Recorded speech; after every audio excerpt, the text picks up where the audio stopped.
mas nós estamos prontos para o começo do ano, certo? Porque o ano começa segunda-feira agora, amanhã o ano começa. A gente não tem mais o que postergar, né? Não, depois do carnaval, agora o ano começa. E nós estamos prontos também para alguns projetos também na nossa igreja, que depois a gente dá o recado para os irmãos. Mas eu gostaria hoje de fazer um resumo para aqueles irmãos que não estiveram com a gente do que nós tratamos lá no Retiro. Algo muito simples, claro, porque nós tivemos muitas ministrações e nós estivemos estudando juntos, assim como no ano passado, um livro também do John Stott nesse ano, que é um livro que chama Cristianismo Básico. E sobre o que é esse livro? Sobre o que é essa ministração que nós tivemos ali durante esses dias? Sobre a essência do cristianismo. Porque muitas vezes nós vamos vivendo no mundo evangélico e a gente foi vendo o cristianismo se deturpar, não é verdade? Não sei se vocês olham dessa maneira, mas os mais antigos, aqueles que aceitaram Jesus, que receberam lá atrás uma doutrina genuína do Evangelho, hoje ouvem certas coisas que destoam completamente da mensagem do Evangelho, da mensagem de Jesus e da base em que nós estamos firmados. Então, vira e mexe, é necessário que nós, como igreja, não só a gente, mas todas as outras expressões do corpo de Cristo, se voltem para as suas bases, para aquilo que crê. E a gente se perguntar também, no decorrer desse grande resumo do cristianismo, se eu tenho vivido em cima dessas bases, se isso é verdade na minha vida, se conhecer a Jesus tem feito de mim um pequeno Cristo, se conhecer a Jesus no mundo de trevas tem feito com que eu seja luz, se conhecer a Jesus no mundo de angústia, de ansiedade, tem feito de mim alguém que é direcionado e guiado pelo príncipe da paz. Se conhecer a Jesus no mundo de morte, de violência, no mundo de desesperança, tem feito de mim alguém que tem a vida e a vida abundante. Essas questões são viscerais para que a gente veja aonde nós estamos firmados. Porque de acordo com Mateus 7, as chuvas, os rios e os ventos correm, irmãos. E a gente precisa ver se a gente está fundamentado na rocha que é Cristo. Principalmente quando a gente vê pessoas que caminharam junto com a gente e hoje já não caminham mais. Que professaram o mesmo Evangelho, o mesmo Cristo. Assim como Pedro, tu és o Cristo de Deus, junto com a gente. E hoje não caminham mais. Então nós precisamos fazer um autoexame naquilo que nós cremos. E o quanto isso tem feito de nós pessoas que são sal da terra, luz do mundo, que tem uma esperança, que aguardam Cristo Jesus, que vai voltar para buscar a sua igreja. São verdades que devem mudar as nossas vidas. E nós vimos juntos, quando estudávamos sobre o cristianismo, está ligado aí? Tem, obrigada. Fui demais. Quem foi Jesus? Quem é Jesus? E o que ele significa para mim? Como a sua vida e as suas palavras me influenciam? O que ele veio fazer aqui? Por que precisamos de salvação? Quais são as consequências do pecado? Qual a solução para o pecado? E esse também, irmãos, é um bom script, é um bom indicador de assuntos que são imprescindíveis se você está evangelizando alguém. Você fala assim, eu preciso de um roteiro para falar de Jesus para alguém. Como é que eu faço? Né? Às vezes as pessoas falam assim, a gente precisa fazer um workshop de evangelismo e tal, e tá aí. Siga esse roteiro, responda essas perguntas, que ao final essa pessoa que responder, tiver essa fé, com base bíblica, ela vai estar apta para falar, eu quero Jesus. Esse Jesus, Filho de Deus, que veio para salvar a mim, pecador, que estava destruído, condenado, e agora me dá uma nova vida, uma nova esperança, eu quero esse Jesus. Siga esse roteiro. Por isso que é a base de todas as coisas. Nós começamos falando sobre Cristo. Porque não tem cristianismo sem Cristo, certo? Existe cristianismo sem Cristo? Não tem. Só que para muitas pessoas Jesus é uma figura histórica. Jesus era um profeta. Jesus, agora quem é Jesus? Quem quem é Jesus? Quando a gente estudava os evangelhos, eu não sei se você se lembra, que nós falávamos de Jesus, que Jesus ou era o Filho de Deus ou era um lunático. Vocês se lembram da gente falando isso? Porque as coisas que ele falava dele mesmo, as afirmações que ele tinha a respeito dele mesmo, eram muito sérias. Jesus falava sobre ele mesmo: todas as coisas me foram entregues por meu Pai. Ninguém conhece o Filho a não ser o Pai, e ninguém conhece o Pai a não ser o Filho e aqueles a quem o Filho quiser revelar. Eu sou o Filho de Deus. Ele fala para os fariseus. Vocês acham que vocês têm alguma noção daquilo que vocês estão falando de Deus aí? Vocês não conhecem nada de Deus. Sou eu que conheço o Pai. O Pai me conhece. Vocês só vão conhecer o Pai se eu, o Filho, revelar para vocês. Depois, mais tarde, vocês vão ver em Colossenses a palavra falando que Ele é a imagem exata de Deus, a expressão do seu ser. E nós sabemos que Jesus veio para revelar o Pai. E Ele, além disso, dizia que Ele era o Eu Sou.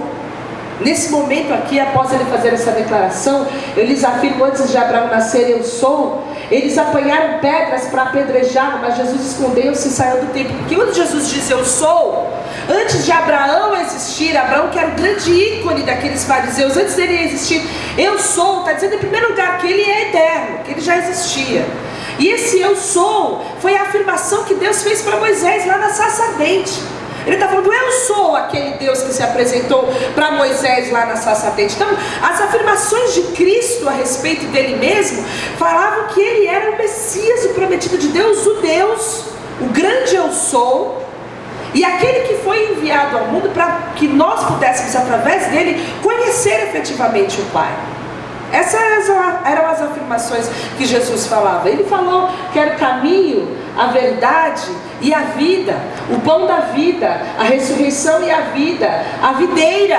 Se nós galhos não estivéssemos vinculados a Ele, nós morreríamos, estaríamos prontos apenas para sermos queimados, uma grande fogueira. A água viva, aquele que podia nos dar a vida eterna. Depois, mais tarde, no último dia, quando nós fizermos o resumo, o Guilherme leu um versículo onde o pai fala para o filho: tu és o meu filho, em quem eu tenho prazer. E Jesus fez isso, o pai fez isso 2 vezes. O pai declarou e afirmou que Cristo era o Filho no batismo e também no Monte da Transfiguração. Foram 2 oportunidades que ele fez isso. Então nós sabemos pela afirmação da palavra que ele era o Cristo, mas não era só o que as palavras diziam. Não havia uma discrepância entre aquilo que Jesus falava e quem ele era. Jesus veio para revelar amor, compaixão, perdão, e ele fez isso de uma maneira que marcou a história da humanidade. Ninguém nunca foi nem jamais será como o nosso Cristo. Ele foi perfeito, ele foi íntegro, ele nunca pecou, e talvez essa seja a grande prova que ele nunca pecou. Porque eu brincava que se a gente se propuser hoje a não pecar, a gente não consegue chegar nem no meio-dia, né? Até meio-dia, quantas vezes será que eu já pequei hoje? Está na raça humana. Nós estamos infectados pelo pecado. Por mais que a gente queira se ver livre do pecado, e esse é o desejo daquele que cresce em Cristo, nós temos em nós essa natureza adâmica, carnal, que nos leva sempre para nós fazermos aquilo que não é o que o Espírito Santo quer. Cada vez que nós nos sujeitamos aos nossos desejos, nós pecamos, mas não Cristo. Cristo nunca pecou, ele foi perfeito em tudo aquilo que ele fez. Ele declarou isso, mas os seus amigos declararam isso. Você já parou para pensar no que os seus amigos, os mais íntimos, aqueles que frequentam a sua casa, dizem de você? Que a sua família diz de você? Porque os amigos de Jesus se tornaram como família dele.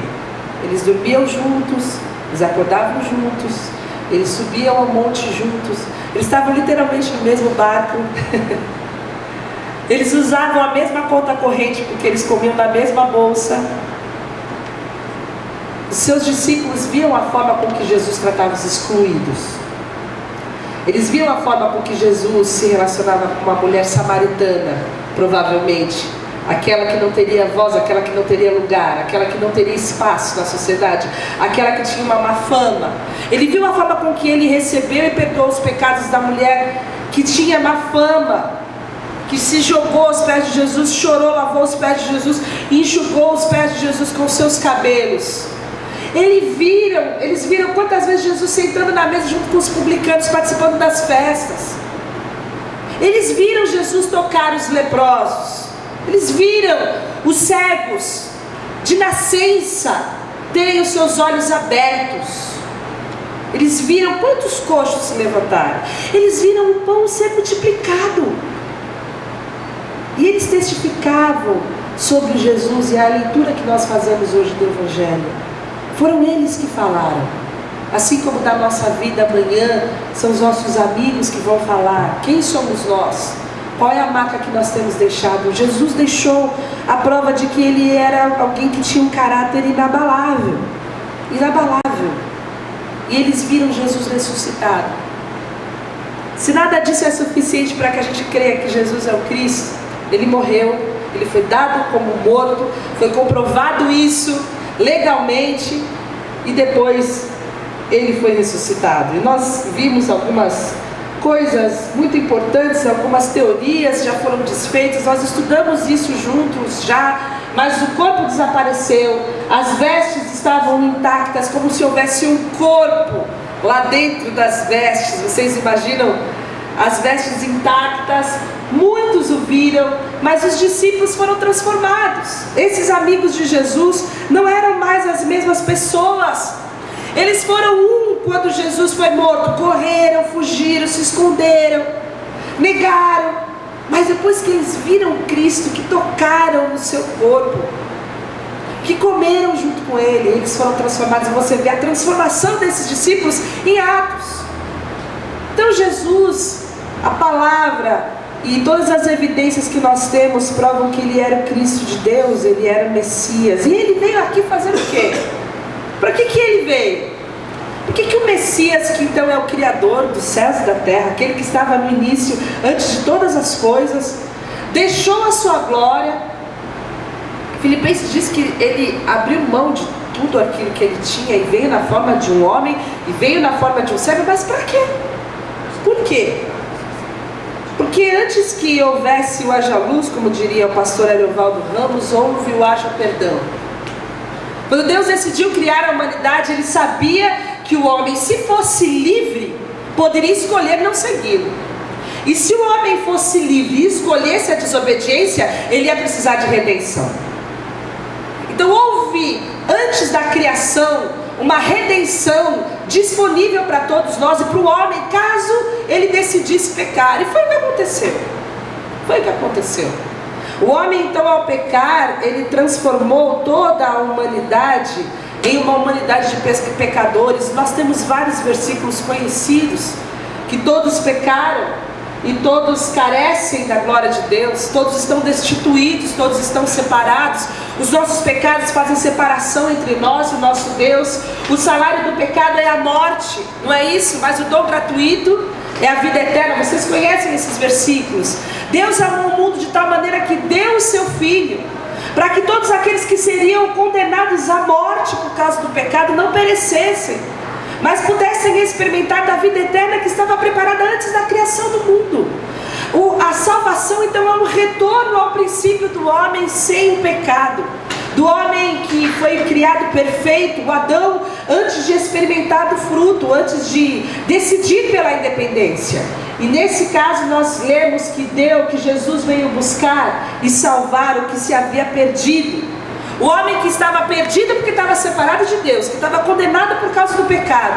O Deus cria o homem para que ele tivesse um relacionamento com ele. Na viração de todos os dias ia até o jardim para ter um contato com o homem, mas por causa do pecado, o homem então perde a sua comunhão com Deus. É diferente hoje na nossa vida? É diferente hoje.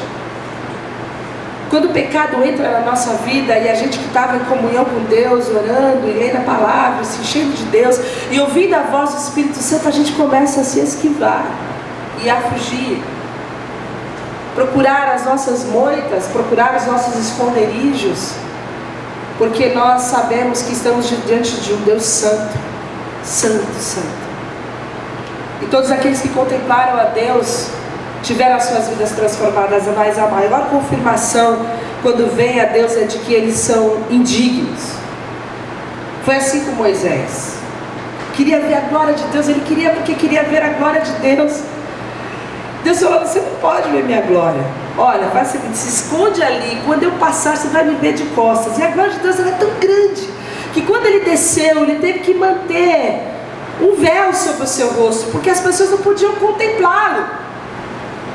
Isaías, quando vê a Deus e contempla a grandeza de Deus, vê Deus sentado no monte, num alto e sublime trono, e as suas vestes cobrem todo o templo, ele fala: ai de mim que eu sou pecador, e eu também estou no meio de um povo que tem lábios impuros, eles são pecadores também, coitados de nós, diante de um Deus tão santo e poderoso. Como nós sobreviveremos face a um Deus tão grande e poderoso? E a resposta veio através de Jesus. Porque Jesus veio, pega todos os nossos pecados e leva consigo, e toda a sua justiça, a sua graça, o seu amor, Ele derrama sobre nós. E essa é a justificação, é a troca, é a dupla imputação. Jesus toma os nossos pecados, torna-nos justificados pela sua graça e por causa do seu amor. Essa foi a grande salvação. Porque nós, por causa do pecado, sofremos consequências. O pecado da humanidade gerou algumas consequências na humanidade. A primeira delas, como nós estamos falando, é a separação de Deus. A segunda delas, irmãos, é a escravidão do pecado. O grande lance do diabo é falar o seguinte: você faz agora aquilo que você quer. Você, quando é livre, abre aspas, você é livre para fazer a sua vontade. Só que fazer a nossa vontade é suficiente para que a gente não faça a vontade de Deus. Fazer a nossa vontade é suficiente para que a gente se mantenha afastado de Deus. E quando nós percebemos que nós estamos sendo escravizados pelo pecado, a palavra fala que nós precisamos lembrar da morte de Cristo. Porque nós somos participantes da sua morte, e o maior efeito da cruz é nos libertar do pecado, é nos libertar das garras do diabo, é nos libertar das armadilhas que o diabo faz para nós, para levar a nós e toda a nossa família com a gente. E a palavra fala: vocês também já morreram, pois são parte do corpo de Cristo, e agora pertencem a Ele, que foi ressuscitado, para que nós possamos viver uma vida útil no serviço de Deus. Pois quando vivíamos de acordo com a nossa natureza humana, ou seja, nossos maus desejos, a palavra fala, os maus desejos despertados pela lei agiam em todo o nosso ser e nos levavam para a morte. Porém agora estamos livres da lei, porque já morremos para aquilo que nos mantinha prisioneiros. Por isso somos livres para servir a Deus, não da maneira antiga, obedecendo a lei escrita, mas de maneira nova, obedecendo ao Espírito de Deus. Para que nós somos livres? Para obedecer ao Espírito de Deus, para ouvir a voz de Deus, para atender aos chamados do Espírito Santo, para ser útil no serviço de Deus, como diz o versículo. Para isso que a cruz nos serve. Mas existe mais um efeito do pecado, além da separação de Deus e da escravidão do pecado, que são os conflitos relacionais. E você vai perceber que a maior parte do tempo que nós passamos lutando aqui são por causa de problemas que nós temos com as pessoas, não é verdade? Nós temos problemas com a nossa família, com os nossos parentes, com os nossos familiares, nós temos problemas com os nossos amigos, nós temos problemas com os nossos chefes, nós temos problemas com os conflitos. Fulano diz que Beltrano fez, que Beltrano disse, que Beltrano não fez. E nós vivemos em grandes conflitos. E a cruz também serve para isso, para acabar com a inimizade que existe entre o homem, porque Deus nos dá um novo coração. E a palavra fala que do coração é que procedem os maus intentos, os homicídios, os adultérios, as imoralidades, os roubos, os falsos testemunhos, as calúnias e as blasfêmias. Tudo vem do coração do homem. E a palavra fala que Ele tira o nosso coração de pedra e nos coloca um coração de carne. Ele nos dá um novo coração, um coração cheio de amor. E Jesus então nos traz a salvação, nos reconcilia com Deus, nos liberta do pecado e nos capacita a viver em comunhão, a viver em harmonia com os nossos semelhantes.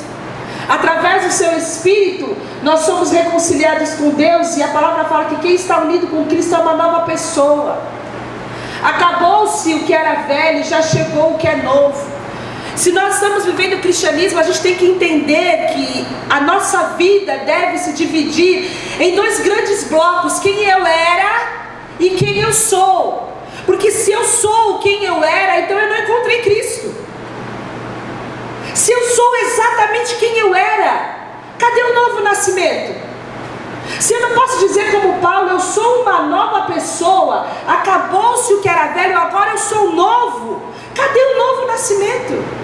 Se eu me vejo todos os dias praticando as mesmas coisas que o velho homem praticava, se eu me vejo fazendo tudo o que eu fazia antes de Cristo, cadê o novo? Cadê o efeito da cruz na minha vida que me liberta do pecado e me reconcilia com Deus? Porque a palavra fala, tudo isso é feito por Deus, o qual por meio de Cristo nos transforma de inimigos em amigos dele, e nos deu a tarefa de fazer com que os outros também sejam amigos dele. A nossa mensagem é essa: Deus não leva em conta os pecados dos seres humanos, e por meio de Cristo Ele está fazendo com que eles sejam seus amigos. Essa é a grande reconciliação.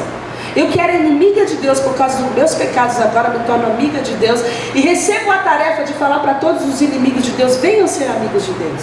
Ele já fez tudo na cruz, está consumado na cruz. Venham reconciliar-se com Cristo. Mas além da reconciliação, nós somos libertos do pecado.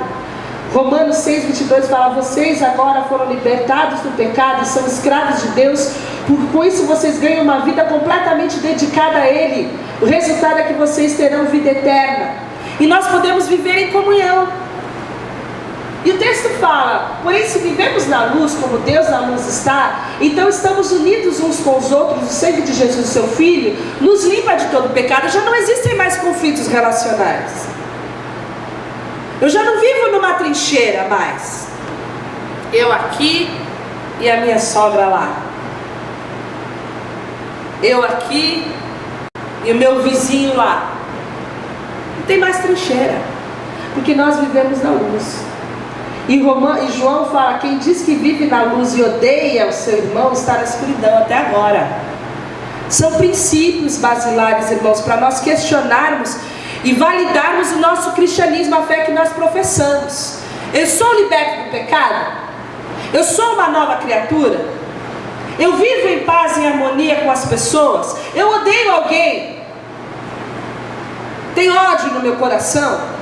Porque a cruz veio para me libertar, a cruz veio para fazer de mim uma nova pessoa. Quem ama o seu irmão vive na luz, e não há nessa pessoa nada que leve alguém a pecar. Mas quem odeia o seu irmão está na escuridão, anda nela e não sabe para onde está indo, porque a escuridão não deixa que essa pessoa enxergue. Está cego, não recebeu os efeitos da cruz. Agora, qual é a certeza que nós temos da nossa salvação? Porque você vai ouvir por aí, não muito longe daqui, que você pode ser salvo, bonito, aceitou Jesus, fez a oração de confissão. Mas se Jesus vier e você estiver em pecado, vai ficar.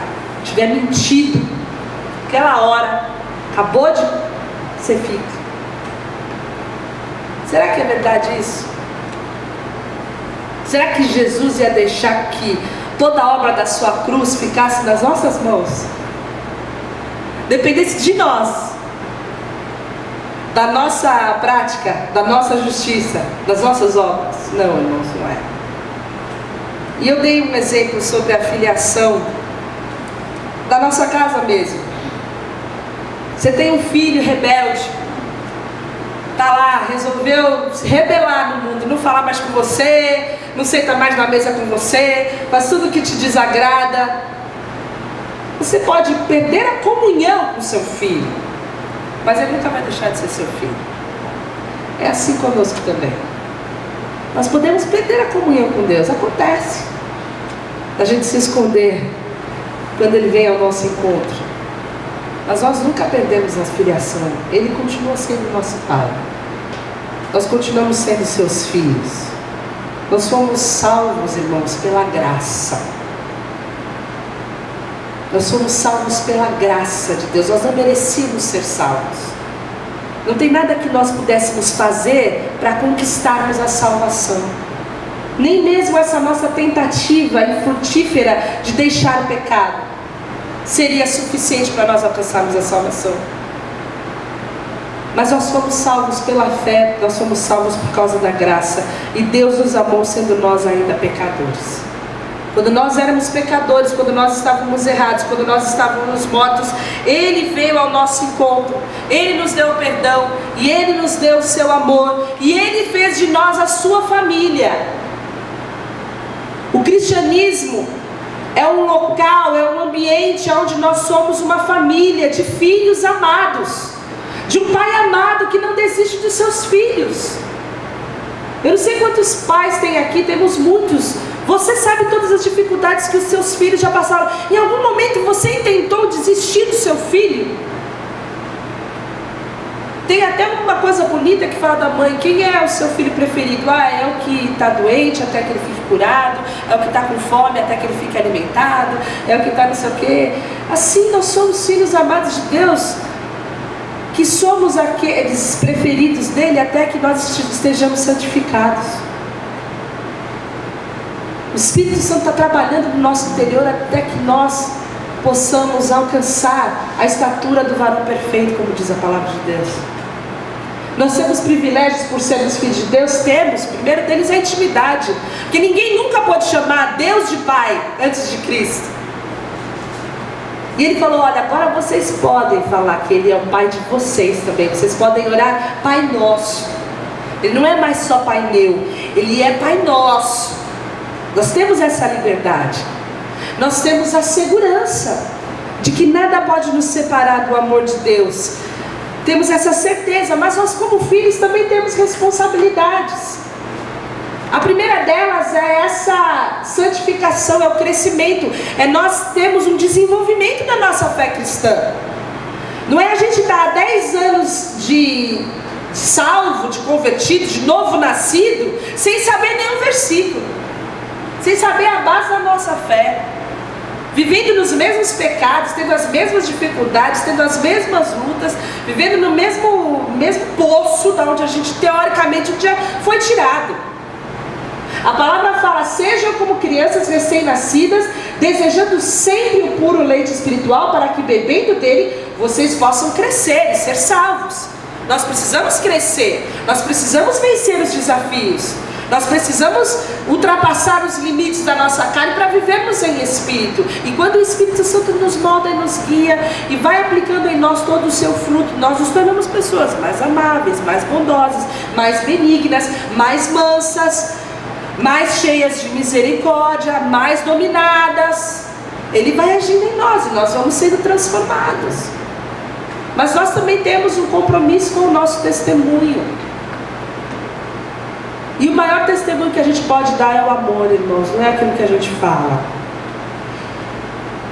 Tiago fala sobre isso, fala: você tem fé? Tá bom, então fica com a tua fé, que eu mostro a minha fé com as obras. Quando alguém estiver com fome, eu vou lá e dou de comer. Quando alguém estiver com frio, eu vou lá e dou um cobertor. Não tem um testemunho maior do que o amor. Jesus disse isso, falou: olha, eu estou dando um novo mandamento para vocês, amem uns aos outros, mas não é mais assim, eu amo você como eu amo a mim. Isso é Antigo Testamento. Agora o novo mandamento é: eu amo você como Cristo me amou. É diferente, é bem diferente. E aí ele fala: se tiverem amor uns pelos outros, todos saberão que vocês são meus discípulos.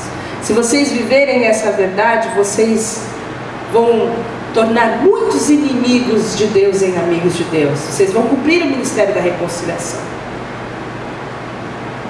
E nós sabemos que, assim como Ele vem em nosso favor, uma vez, Ele vem nos buscar todos os dias. Nós concluímos o nosso estudo num versículo de Apocalipse 3:20, que fala: eis que estou à porta e bato, se alguém ouvir a minha voz e abrir a porta, eu entrarei na sua casa e nós jantaremos juntos. Quem está falando disso é Jesus. Pode ser eu também nessa semana aí, se tiver um aperto. Vou na sua casa e bato. Mas é Jesus que está falando isso. E Ele está falando isso para a igreja. Está falando isso para nós. Ele não está falando isso para o mundo. E é sério isso, irmãos. Porque Ele está lá de fora da igreja, batendo na porta, querendo entrar para ter comunhão com a gente. Essa igreja é a igreja da Laodiceia. Mas aquela igreja que eles não eram nem frios e nem quentes. Eles eram mornos. E quem é morno não tem comunhão com Deus. E Jesus está batendo a porta, querendo ter comunhão conosco, querendo que esse cristianismo seja real, seja eficaz, que nós cresçamos, que nós tenhamos um bom testemunho, que nós sejamos livres do pecado. Irmãos, não adianta a gente ficar falando de teologia, a gente falar de dons espirituais, a gente tem encontro de casais, a gente tem encontro de mulheres, encontro de não sei o que lá, fazer círculo de fogo, busca do Espírito Santo, se essas verdades fundamentais não forem aplicadas na nossa vida. Porque na prática, nós vemos muitas pessoas que amamos se afastarem de Deus, porque essa base cristã não está sendo vivida. Porque não há libertação do pecado, porque não há confissão de pecado, porque não há a mudança nos relacionamentos, existem conflitos relacionais. A prática é essa. É tão simples, está todo mundo tão careca de saber esses versículos, nós não precisávamos nem trazer a imagem deles. Mas se essas verdades fundamentais não forem praticadas na nossa vida, Jesus vai continuar batendo a porta, irmãos, porque nós somos salvos pela sua graça, porque nós somos conquistados para um relacionamento, e Ele nunca vai desistir de nós. Ele nunca vai desistir de nós. Ele deseja todos os dias sentar à nossa mesa. Ele deseja todos os dias um relacionamento conosco. Mas com quem nós estamos sentados à mesa? Quem tem mais influência? Quem tem mais relevância na nossa vida? Do que nós temos nos alimentar? Nós somos pessoas que vivemos o Evangelho. Somos pessoas que fomos salvos pela graça, somos lavados pelo sangue de Jesus. Mas a nossa vida no cristianismo é nos mantermos com os nossos olhos fixos em Cristo para continuarmos sendo transformados.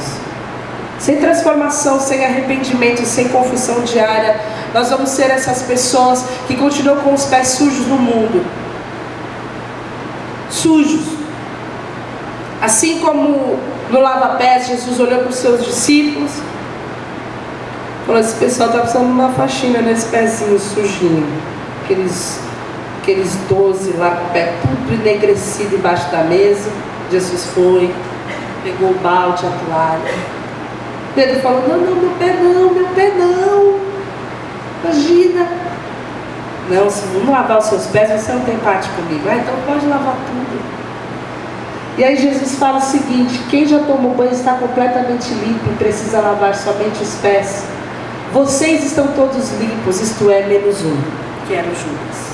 Nós estamos todos limpos, irmãos. Essa mensagem do Evangelho, ela nos traz a certeza da nossa salvação, da nossa limpeza, da nossa purificação, porque nós somos santificados posicionalmente em Cristo. Mas há da nossa vida a necessidade diária de lavarmos os nossos pés, de confessarmos os nossos pecados e de buscarmos sermos a cada dia mais dominados pelo Espírito Santo de Deus. Ouvirmos a sua voz, buscarmos a sua vontade. O cristianismo então é a fé que Jesus é o Filho de Deus, que Jesus é o Cristo de Deus, que Jesus é a vida, que Jesus é a verdade, que Jesus pode salvar o homem que somos nós, os pecadores, aqueles que estão separados de Deus. E Jesus faz isso através da sua imensa graça, imputando a nós a sua graça e a sua justiça, e levando consigo todos os nossos pecados na cruz do Calvário. E por causa disso, nós podemos ser reconciliados com Deus. Por causa disso, nós podemos ser livres do pecado. Por causa disso, os nossos conflitos relacionais são curados, porque nós andamos na luz. E por causa disso, por causa de Jesus, por causa da cruz, por causa do Espírito Santo de Deus, nós vamos ser transformados. Nós vamos sendo santificados. Nós vamos beber do leite puro vindo de Deus. E nós já não somos quem nós éramos, mas nós nos tornamos novas criaturas todos os dias. E quando as pessoas nos veem, e veem em nós os atos de amor, elas podem dar glória a Deus, e eles também se tornam de inimigos a amigos de Deus. Essa é a mensagem do Evangelho. Essa é a mensagem da cruz de Cristo. Que sejamos nós portadores dessa palavra tão simples, mas que seja real na nossa vida, irmãos. Seja real na nossa família, para a glória de Deus. Em nome de Jesus. Senhor, nós te agradecemos pelo teu Evangelho. Nós te agradecemos pela cruz. Nós te agradecemos porque nós não teríamos chance se não fosse por Jesus.